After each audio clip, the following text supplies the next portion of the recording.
Welcome to Jerusalem Unplugged, the only podcast dedicated to Jerusalem, its history, and its people. Your host, Roberto Mazza, will bring you guests discussing their relationship with the Holy City. A journey through history, society, feelings, and hopes for the future. Follow the podcast on all social media platforms at Jerusalem Unplugged.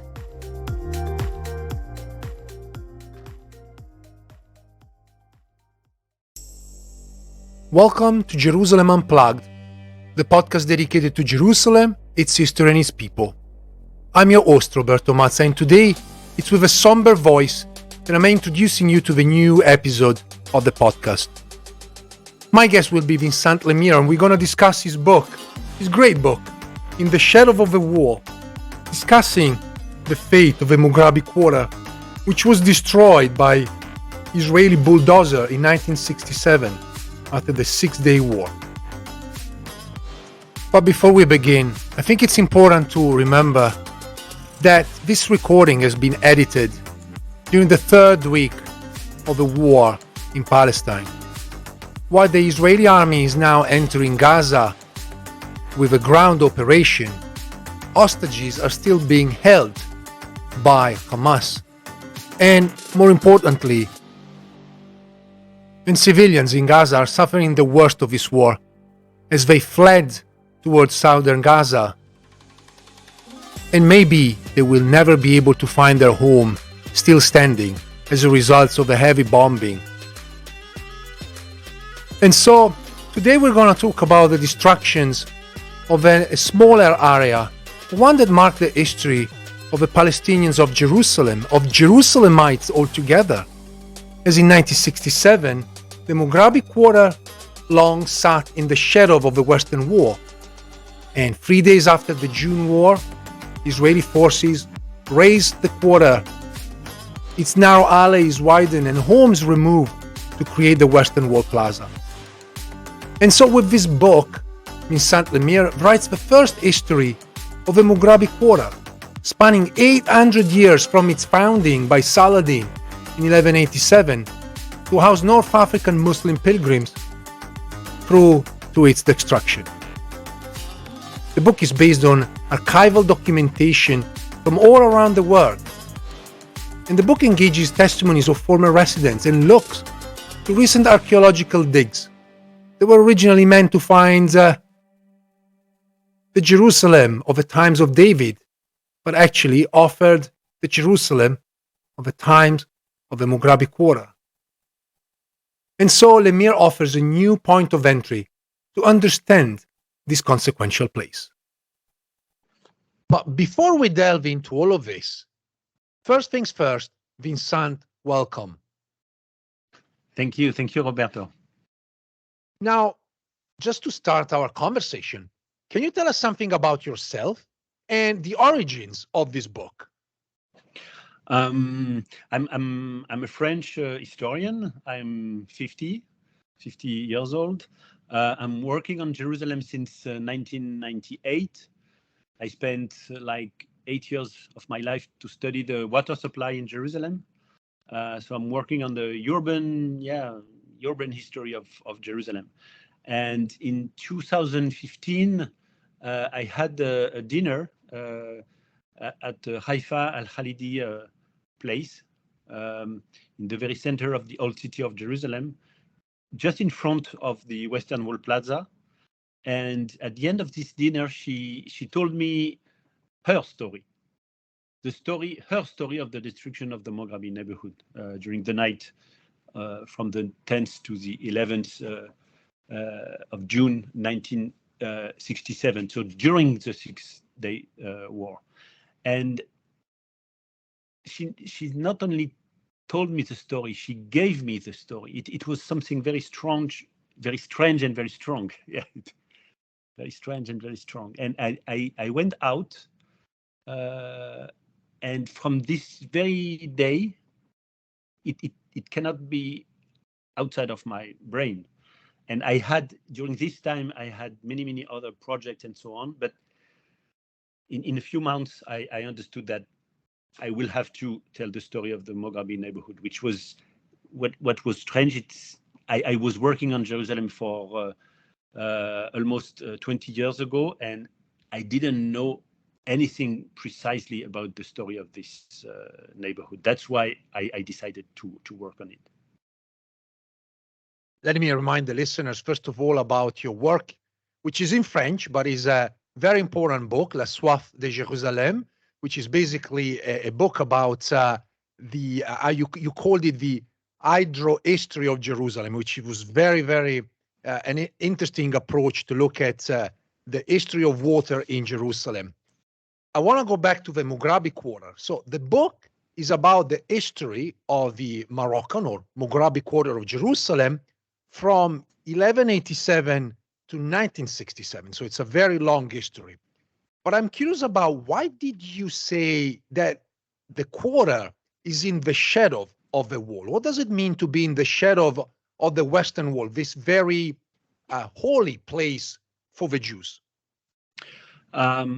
Yeah, this is the subtitle of the book, and precisely because the Mughrabi Quarter was located in front of the Western Wall, exactly in front of the Western Wall. For the people who are listening to us, I'm sure that they went in Jerusalem, so they see the Western Wall directly, or they have seen once or many times a picture of the Western Wall with the Dome of the Rock behind. It's one of the most iconic view in the world, like the Eiffel Tower, or I don't know, Brooklyn Bridge, and for the people who are listening to us, the Western Wall Plaza today, it was the Mughrabi neighborhood. It's as simple as that. The plaza was the neighborhood. So the neighborhood was located in the shadow of this holy site, of this Western Wall, and of course it will change the destiny of this neighborhood, of this Mughrabi Quarter. But we have to add something which is strange, but still, that when the Mughrabi Quarter was built, so at the end of the 12th century, this wall, which is an Herodian one, was not a holy site, and was not a Jewish holy site, or Jewish or Christian. It was not a holy site. The Jewish communities of Jerusalem used to pray on the eastern wall, to say, facing the Mount of Olives, or on the top of Mount of Olives, or in other places. But we have no any testimony that there were Jewish praying here before the second half of the 16th century, which was when Solomon the Magnificent built the wall of the old city. So it's strange, because during 3.5 centuries, this Mughrabi neighborhood was located in the shadow of a wall, which was a wall among other walls. And 3.5 centuries after that, it became a holy site, and a holy site more and more important for the Jewish population, and at the end of the 19th century even for Zionism, and after for Israel, and so on. And that is the history of this neighborhood, and that's why it will be destroyed at the end of the day. I think you mentioned a very important point about the Western Wall. The fact that today we take for granted that the Western Wall is this obviously Jewish holy place, probably the holiest place for the Jewish people. But it's true that effectively up until the 16th century, all of the Jewish travelers to Jerusalem report that they were praying outside the walls, and the wall is barely mentioned. And so obviously we need to take into account the fact that holy places change locations and change meaning throughout time. Nothing is fixed. And I think this is very important, because today we tend to think about holy places as fixed in time, and they never change throughout their history. But that's not certainly the case. Now, I want to ask you something about your obsession. Some listeners may know that Vincent Lemire was also the director of the Open Jerusalem project, which was a project dedicated to collecting sources worldwide about Jerusalem. And in the book, there is an amazing picture. It's a drawing that gives the readers a good sense of the archival journey that you undertook in order to collect the material needed. So I was wondering if you can give us a sense of the sources that you have used, and particularly where did you find them? Yeah, I put this picture because first I drew this picture because I was lost in the middle of this document, and I put these pictures just to show how historians are working. They are working on a very small neighborhood, and they are going all around the world to find 1 page, 10 page, half a page about this very small place. And this is how we work. This is the obsession of the historian. And this, in this case, I agree. In this case, it's very impressive because the Mughrabi neighborhood is in the middle of many strategies, many powers, many institutions, and so I had to go in very different places. It's an Islamic history because it was a waqf. It was an Islamic waqf, so I had to work in the Islamic archives, not far away in Abu Dis, so just east of Jerusalem today, and there we find a lot of paper about the Islamic institution of Jerusalem. It was also an imperial history because the pilgrims, the Muslim pilgrims, it was a very important issue for the Ottoman imperial power. So I could find a lot of documents in Istanbul, in the Ottoman Imperial Archives. I also find some documents in the Ottoman Municipal Archives of Jerusalem. During the Mandate period, it's a bit different. Of course, the documents are in London because this neighborhood facing the Western Wall, in the shadow of the wall, became a kind of strategic issue. And so we find a lot of documents in London, plus a lot of documents, more and more documents in the Zionist archives, which were produced here and there in Berlin, in London, in Moscow or everywhere. But now they are in Jerusalem. More than that, during the 50s, we find a lot of documents about this neighborhood in the French diplomatic archives. I think we will talk about it later, for me it was a discovery, scoop, very it's very new, and so I found a lot of documents there in west of France, Nantes, where we find the diplomatic archives. And for the end of the history, of course, I had to go in the Israeli State Archive.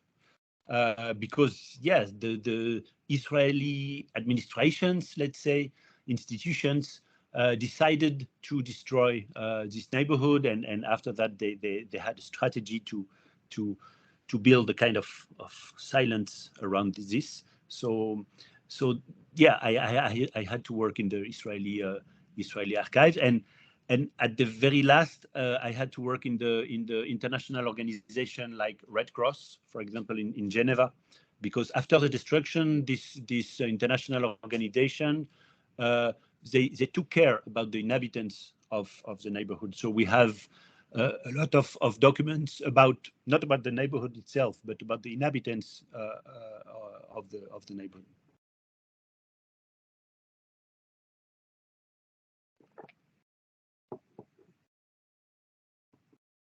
I have one more introductory question. I must admit, when I read the book, and I also want to tell listeners that I read also the French version of the book, I was a little bit puzzled by the kind of history you were trying to tell. So I'd like to know from you, what kind of history are you trying to tell? What kind of history of a Mughrabi Quarter you try to write down. You argue at the beginning also that there is virtually no written history of the Mughrabi Quarter. So I was wondering, why do you think this is the case? Yeah, no, this is the case for sure. If you just, when you read the introduction of my book, it even for me, it was, I was astonished because before this work, there were one paper published in the Jerusalem Quarterly, like, I don't know, 10 pages or 12 pages about the Mughrabi neighborhood. It was written by Tom Abod. It was quite a good paper, but about this neighborhood in the very center of the old city, there were these 12 pages, no more. The Mughrabi Waqf, sometimes you can find one footnote here and there, but no history. And so it's a beginning.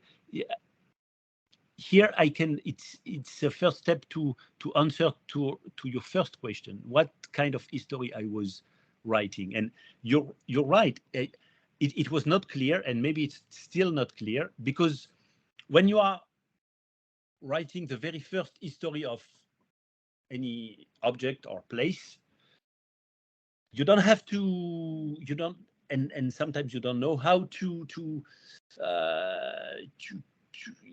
compare your own work with many other work that were written before. So I was just looking for documents, and it's quite a classical history, very chronological, and yes, one can say that it's an history from above, because I did work mostly in the institutional archives because it was more easy to find. But even I met some inhabitants, some oral testimonies and so on.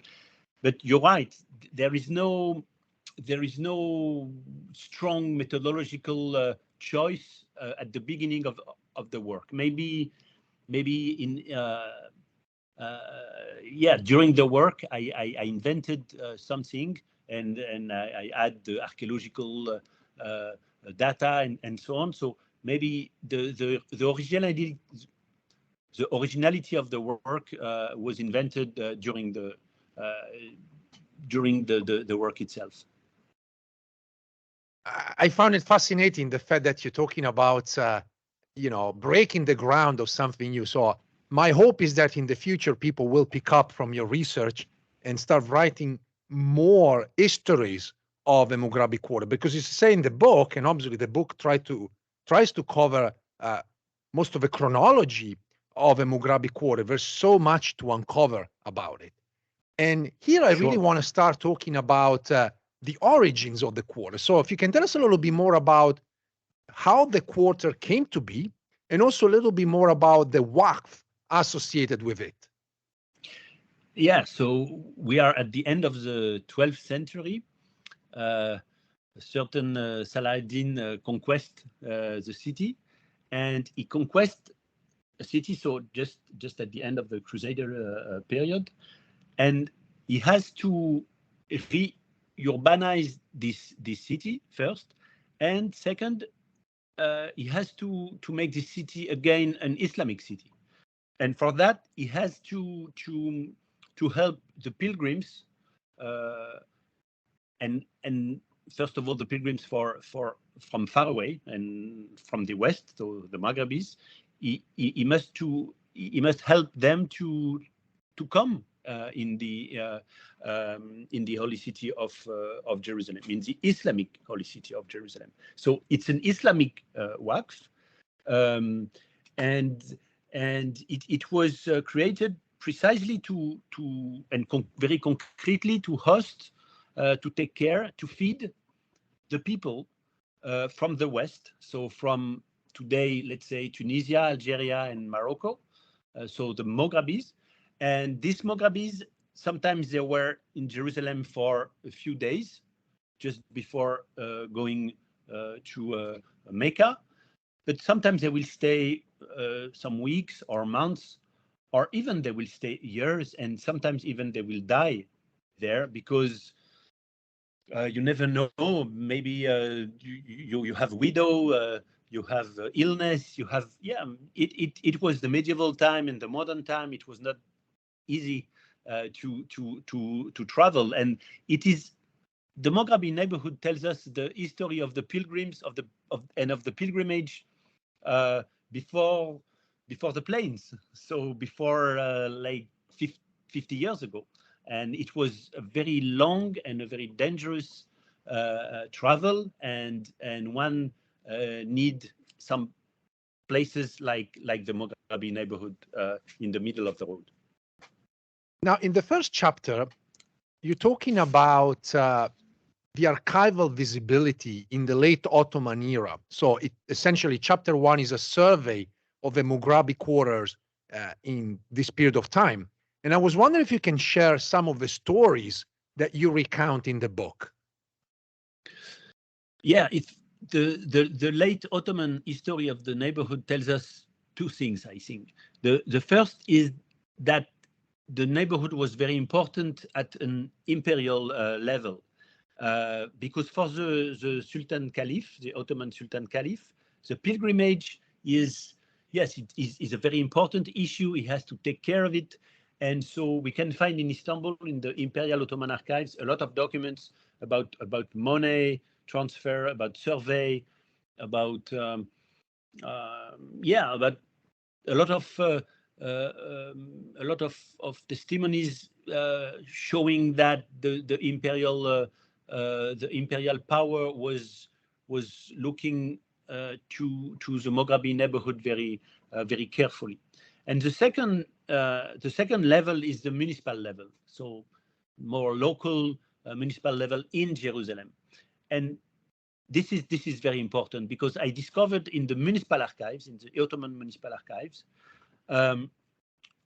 the proof that the Mughrabi neighborhood and the Mughrabis themselves were strongly integrated in the urban social network. It was not a margin. It was the contrary of a margin. It was in the very center of the city geographically, but even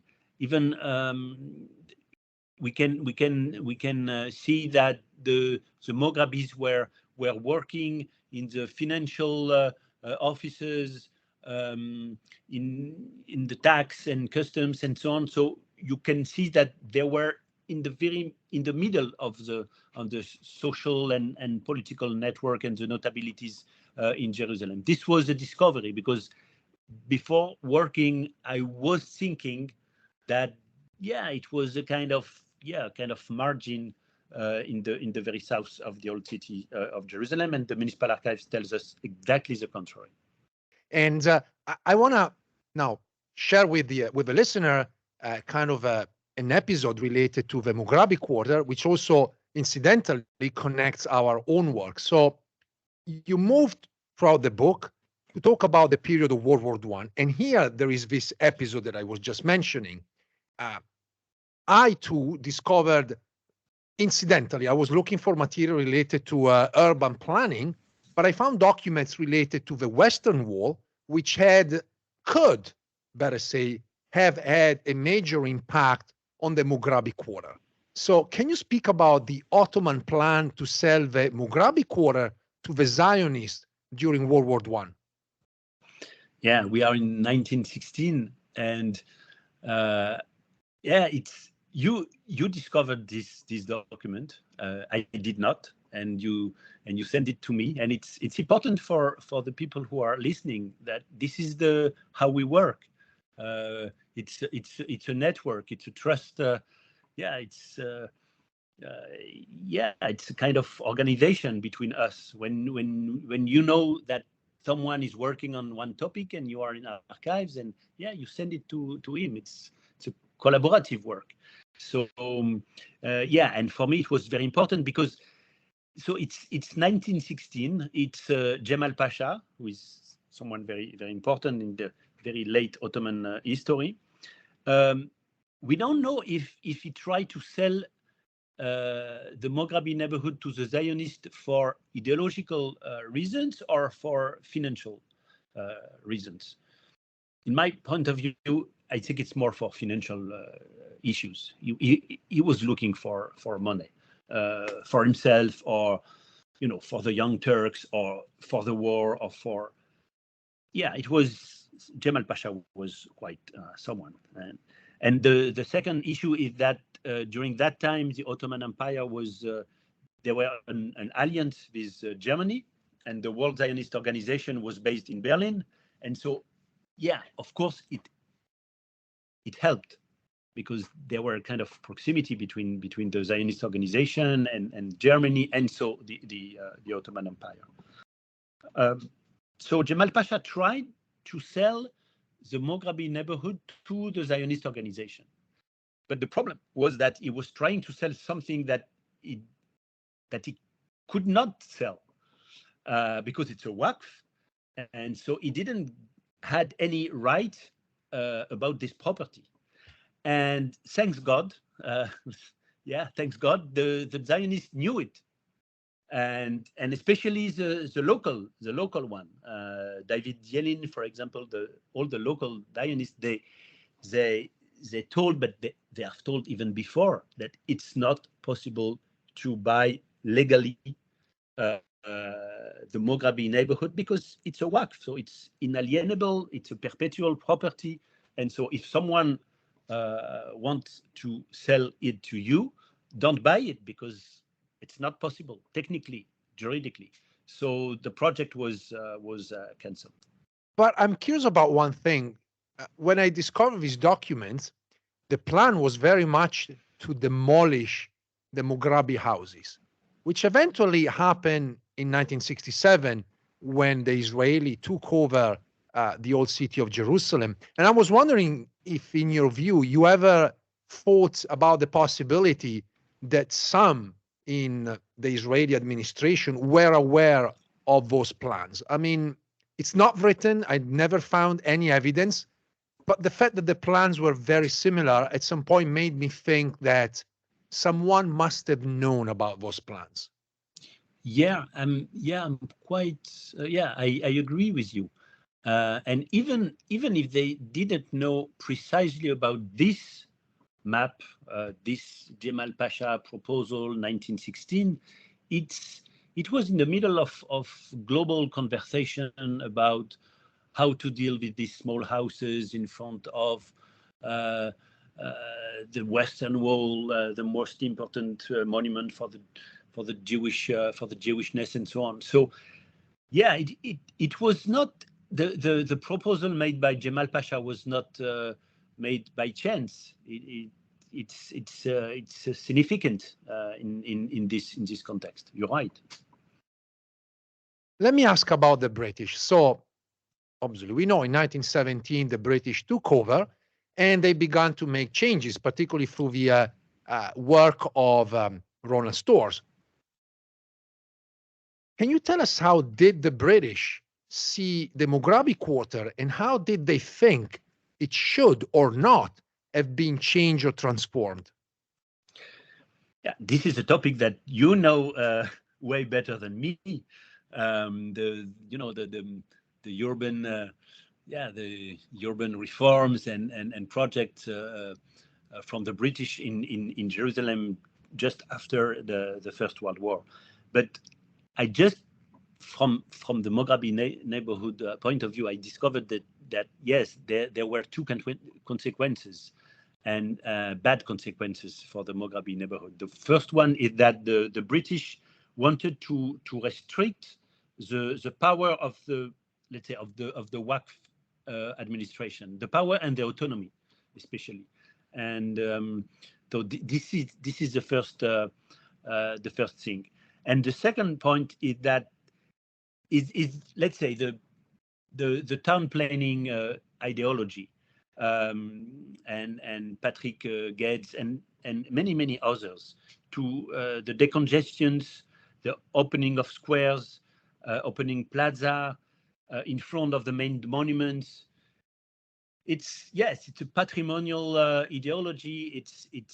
it's not only in Jerusalem, it's in many cities around the Mediterranean, but even in Europe, and even you destroyed the neighborhood in front of the more magnificent monument, for example, in front of Cathedral Notre Dame in Paris, because you need a place, an open place to admire the monument. So it's a very global ideology, a global model, global framework, which came, let's say, in the luggage of the British during the 20s and the 30s. Let's talk now about France, and I believe that this is one of the most important discovery, at least to me, in the book, but also thinking about your research.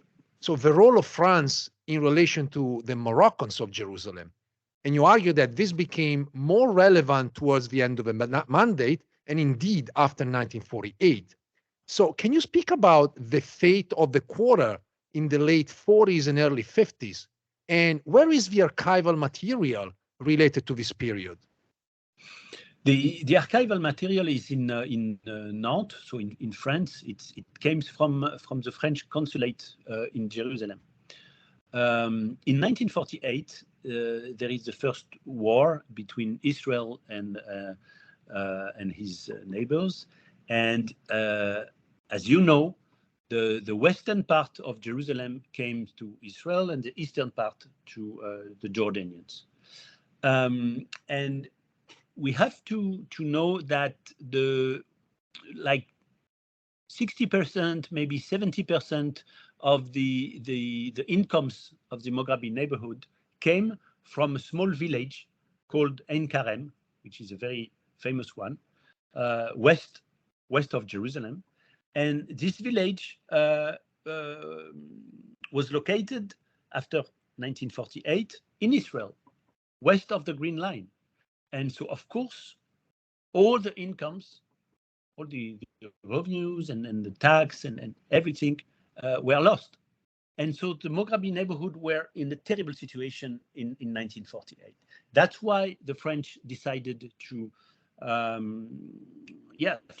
move on and to try to build like a strategy towards the Mughrabi neighborhood and inhabitants, but maybe mainly towards the Algerians and Tunisians and Moroccans. That's why it's very interesting, and that's why Jerusalem is a global city. The French government, they were facing a very difficult situation in these three countries because the people were beginning to ask for independence. And so they were trying everywhere to show let's say the loyalty of the French government towards the Muslim colonized inhabitants in these three countries. And the Mughrabi neighborhoods in the very middle of the holy city of Jerusalem was a part of this soft power. And so that's why the French government were mobilized. And the second, maybe the second reason is even more diplomatic reason in history. The French government was looking for a position between Israel and the Jordanians. They were trying to find again, I don't know how to say it, something to do, something to say. It's diplomacy. Stupid. You have to find a strategy. You have to find places and so to have a kind of sovereignty in the very middle of the holy city of Jerusalem, the old city, just in front of the western wall of Jerusalem. And the French, of course, they knew that there were a conflict between the Jordanians and the Israelis about the access to the western wall during this very period, because the Jordanians refused to let the Jewish Israelis get in. So for the French government they were thinking that, yeah, maybe it could be helpful to be here and to try to intermediate between Israel and the Jordan. It won't work, but this is this is life. But yeah, it was a few years of history of the Mughrabi neighborhood. It produced a lot of documents, a lot of descriptions, even social descriptions of the inhabitants, how many people from Tunisia, from Morocco, for Algerians. So for a historian, of course it's very helpful. This is a fascinating bit of history to think about, that France claimed some sort of connection with the Mughrabi Quarter through its colonial possessions throughout North Africa. And you're right, that makes the history of Jerusalem even more global. Just beyond religion, there's also the question of geopolitics. And your chapter 4 really shows how the history of Jerusalem is a global one. And I was wondering to what extent events like the war in Algeria or the Suez Canal crisis in 1956 have influenced the Mughrabi Quarter and also the historical material, so the archival documentation related to the Mughrabi Quarter. Yes, because step by step, this soft power strategy contradicted the violent and cruel war against the Algerians in Algeria. It became more and more difficult to justify to help the Algerians and Tunisians and Moroccans in Jerusalem, and to fight them and to kill them in their own country, in their countries. And so this contradiction was more and more important. And in 1955, 1956, Tunisia and Morocco were lost. So, yeah, even 2/3 of this strategy is out of the table. And in 1956, yes, the Suez Canal crisis, the Suez Canal War, shows a direct alliance between Israel and the British and the French, and the French against the Egyptians. And so, of course, it makes the French government more and more more and more in contradiction with this soft power, very generous action towards the Mughrabis in Jerusalem. And at the end, in 1962, the French lost for good, lost Algeria, and so they don't have any right to protect the Mughrabi neighborhood in Jerusalem. This is, in my opinion, this is a kind of direct factor for the destruction just 5 years after. Which brings me to the question of, so far we discussed the Mughrabi Quarter when it actually existed, when the Mughrabi Quarter was constituted by houses and people, alleys, and, a daily life. But in 1967 brought what you call expel and demolish. So the Six-Day War marked the fate of the Mughrabi Quarter. Can you just briefly tell us about these events, how that happened? How did the Mughrabi Quarter ended up being fully demolished? The first thing is that the Israeli government, they knew about 1962. I have many archival proof that they knew directly that the Mughrabis in Jerusalem, they didn't have any protection, juridical, financial, diplomatic protection, just 5 years before, and on a very high level, the prime minister. So and the 6 days war, of course, was a kind of opportunity.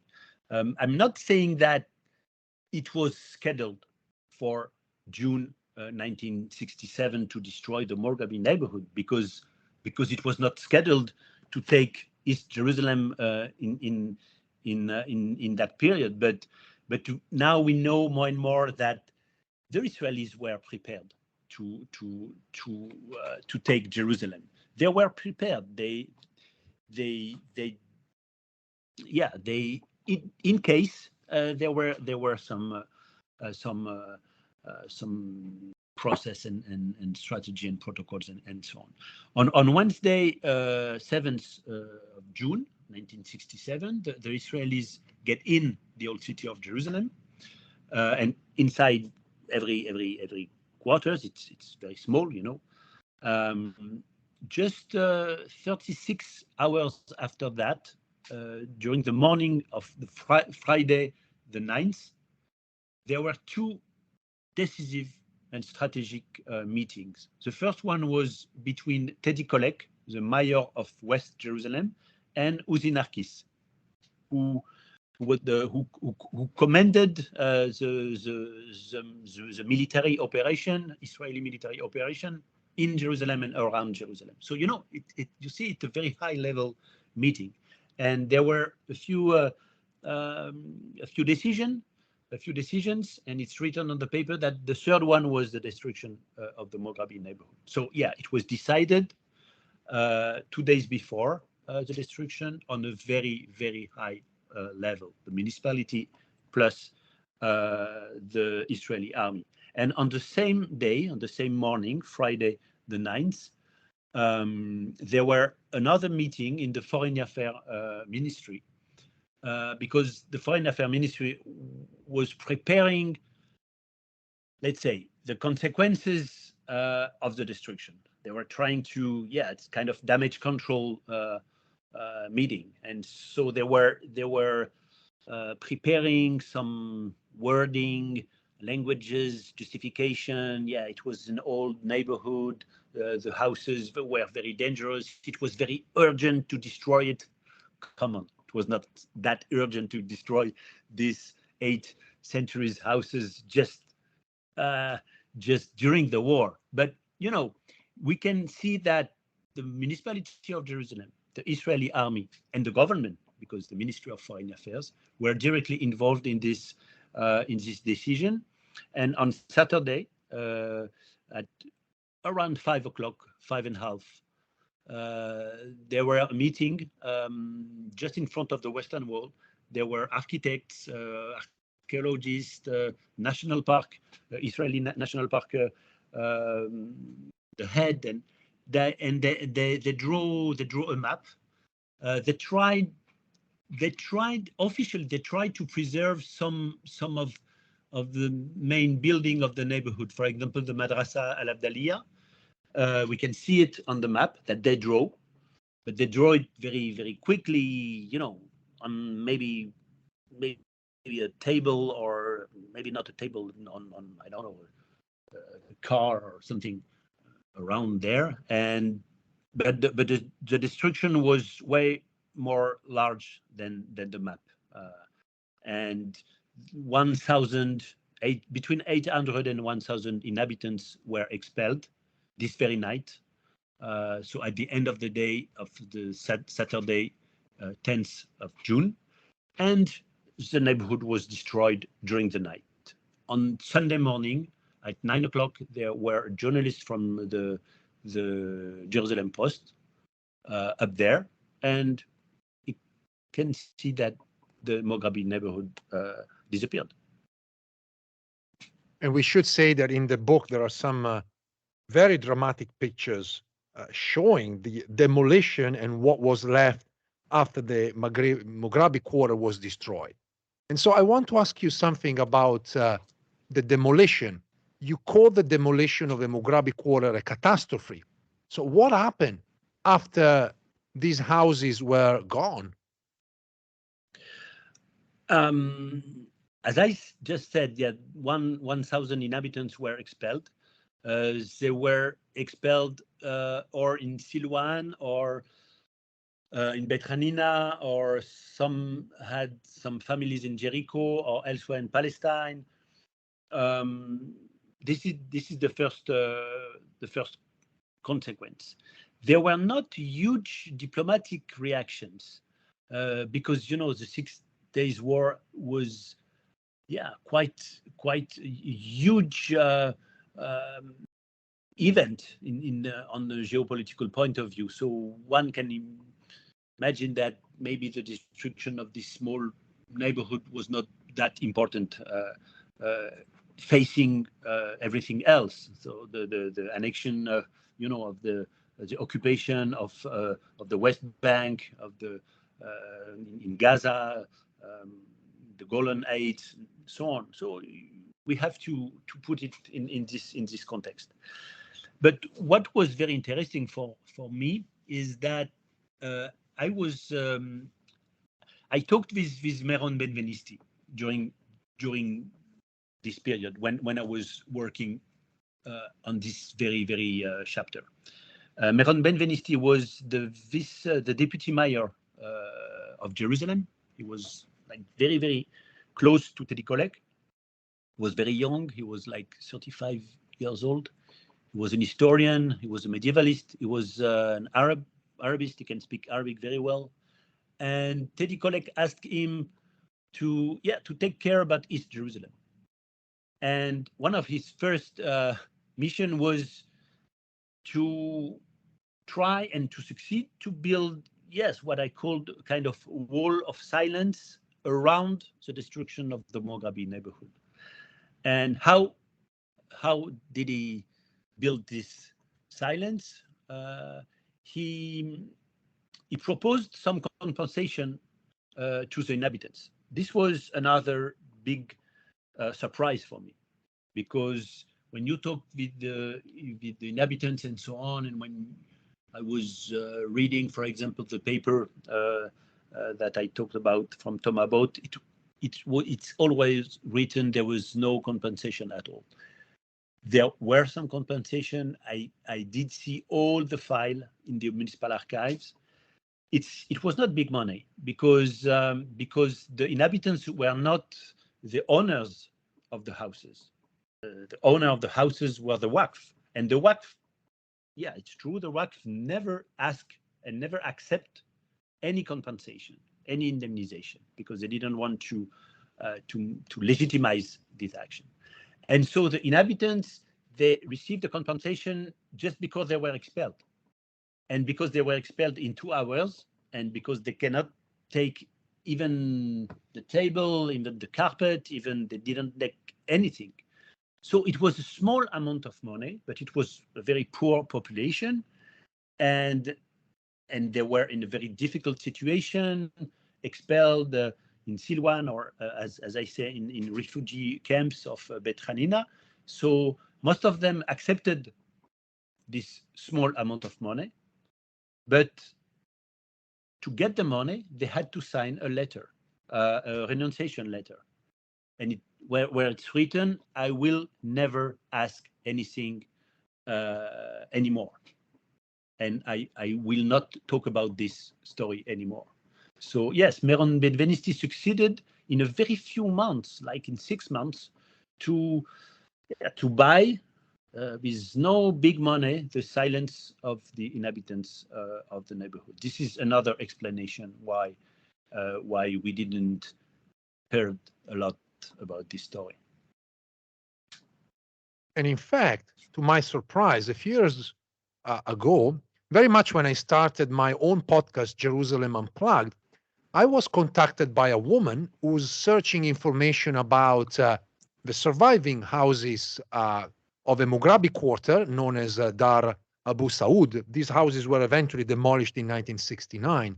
And it's a fascinating micro-history of the micro-history of the Mughrabi Quarter. So I was wondering if you can tell us a little bit more about the remaining houses and what happened to them and why, in the end, these two were demolished. Yeah, you're right. These houses were destroyed 2 years later, in June 1969. And I just want to say to the people who are listening, maybe they will try to find some picture or even video film about the destruction of the Mughrabi neighborhood. There is no video film about the destruction. And on the web, you can see some video film, and it's written Destruction of the Mughrabi Neighborhood, June 1967, but it's not. It's the destruction of the Dar Abu Saud. There was no one video or camera film footing in 67. It's 69. And yeah, it was, there were some pictures and some film in 69 because these houses are very big. If you look at the picture before it was destroyed, they were very big. These houses were put on a small hill, let's say, so they were much more higher than the Mughrabi neighborhood itself.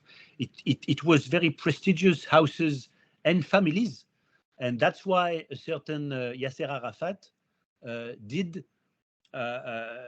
spend like 3 years in these houses during the 30s. These houses were the only places, the only place where Yasser Arafat lived in Palestine before 1993, before he came back in Gaza. That's why this story is a crazy one, because you can find all the big history of Jerusalem and Israel and Palestine in this very, very small area. So anyway, these houses were too big, were too strong, were too prestigious to be destroyed in the same time in June 67. So it was impossible to destroy it discreetly in one night. So in the archives, I could find all the whole process to justify, to legitimize this description. And it was very complex, because it was not like, between the Friday and the Saturday in the middle of the war. It was in front of all the journalists, all the organization, and even in front of some Israeli institution. Meron Benvenisti, the same one, refused to participate in this strategy. It's written, because one time, I didn't remember, one office asked him to, as the municipality, ask the municipality to declare that this building is very dangerous and will collapse because there is a crack in it. And Meron answered, "Okay, come on. I know why you are asking me to declare the very dangerous situation, and I don't want to participate in this lie. So do it by yourself, destroy it, but I don't know, I don't want to." So it's very interesting, because it's a very Israeli history, and even today you have this kind of tension between some different places and different. Israel is not like a monolith, and even in 69 it was not a monolith. But at the end of the day, the Abu Saud houses were declared in very urgent danger of collapse, and it was destroyed 2 years after. Let's come to the epilogue of your book. So in the epilogue, you talk about the archives in the ground. In other words, the idea that while digging for archaeological evidence related to ancient buildings, archaeologists, and even today really, began to unearth material related to the Mughrabi Quarter. How do they deal with this?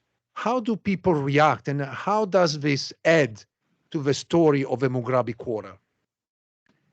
Even for me, it was it was a very strong period of my research, because as historians, we know how to deal with these papers, with documents, with testimonies. Sometimes it's very strong. Even we know how to deal with oral testimonies. Someone is telling us a story, but we are not archaeologists, so we don't know how to deal with objects. Sometimes, yeah, and it's not a Neolithic or Herodian or biblical object. It's like it's very it's in front of you, and it's like just 50 years old. For example, it's a little game, a little horse, and you can see even the child who were playing this. It's a direct link to the history. It's very sensitive. I did work, of course, with Israeli colleagues, and again, it's I can find some like complicity inside among the Israeli archaeologists, because there were public works on the Western Wall Plaza since 20 years to build toilets on the north part, to build tourist office on the western part, to build the new ramp towards the Mughrabi Gate on the southern part. Yeah, there were public work, and when you are doing some public work, you have to dig, just to put the house or the infrastructure you are working on, and because it's Jerusalem, always you have to ask for archaeologists just to check, and immediately, just like 1 meter, half a meter below the very plaza, of course, they discovered object of the everyday life of the Mughrabi Quarter, like tools from a hair cutter or from a butcher, or even objects directly coming from the houses, like bottles, like a sewing machine, a big sewing machine. Why? Because the inhabitants, again, they were expelled in 2 hours. So it's like Pompeii. It's like they didn't move their stuff. Their stuff is just below the Western Wall Plaza, today Western Wall Plaza. So as soon as you open it, you will find dozens and hundreds of objects. And for me, it was very important to show this object in the book. So I put a lot of pictures. I have many more, of course, but even to help the readers to realize, because again, one object, kitchen utensils, tobacco pipes. It's like it makes this history, which is a very global one. We said from Algeria, from France, it's a very global one, but it's a very local and very local and let's say banal history of one neighborhood of Jerusalem. So this is why I was working with this archaeological data. I have one last question, and I kind of like want to go full circle. So what do we learn from bringing back the history of the Mughrabi Quarter? And ultimately, what does the history of this quarter tell us about Jerusalem? First of all, I think this history tells us, that Jerusalem is a global city. Okay, we said it. But more, even more than that, tells us that even the more iconic places in Jerusalem, most of them are very recent or even very new. We know it for the 19th centuries. We know, as historians of Jerusalem, that most of the Christian holy places were, invented, built in the 19th century. But again, this Western Wall Plaza, because it's a Herodian wall for everyone, and it tells us another thing. It tells us that the pilgrims and even the tourists, they come in Jerusalem to look for, let's say, eternity. They don't want that. Maybe they don't want us to tell them that what you are looking for. Here this wall was built by Herod in the Herodian time, but it's a Jewish holy place just for 5 centuries ago. And just 50 years before, here, you had a living neighborhood with a butcher, with a bakery, with children playing. They don't want to hear it. And as historians of Jerusalem, we have to tell this story. And that's why, yes, to conclude, that's why I decided to produce a 3D reconstruction of the neighborhood, and to put this 3D reconstruction in a free app that all the people who are listening to us, they can download it for free on Apple Store or on Google Play Store. It's called Jerusalem Mughrabi Quarter. And in 2 minutes, they will be inside the Mughrabi neighborhood. They will be above or inside in the street. They can visit this neighborhood. Again, because I think that, yeah, it's important to publish some books. It's how we work. It's important to talk about the books and to publish articles and academics and lessons and teaching in the university and so on, and conference. But if we want to have a real impact on the wide public, we must find other ways, and that's why we are talking today. Thanks to you with this podcast, and that's why this 3D application, Jerusalem Mughrabi Quarter, is important. It will help the people to realize and to visualize, because to break this iconic image of the Western Wall without anything in front of this, you need an image, not only a book. So that's why this history is so important. It's kind of paradigm of all the history of Jerusalem in my This was Vincent Lemire, author of In the Shadow of the Wall, The Life and Death of Jerusalem's Mughrabi Quarter, 1187-1967, published by Stanford University Press in 2023. Vincent, thank you so much. Thank you so much, Roberto. Thanks for listening. If you enjoyed this episode and you'd like to support the podcast, please share it with others on social media or leave a rating and review.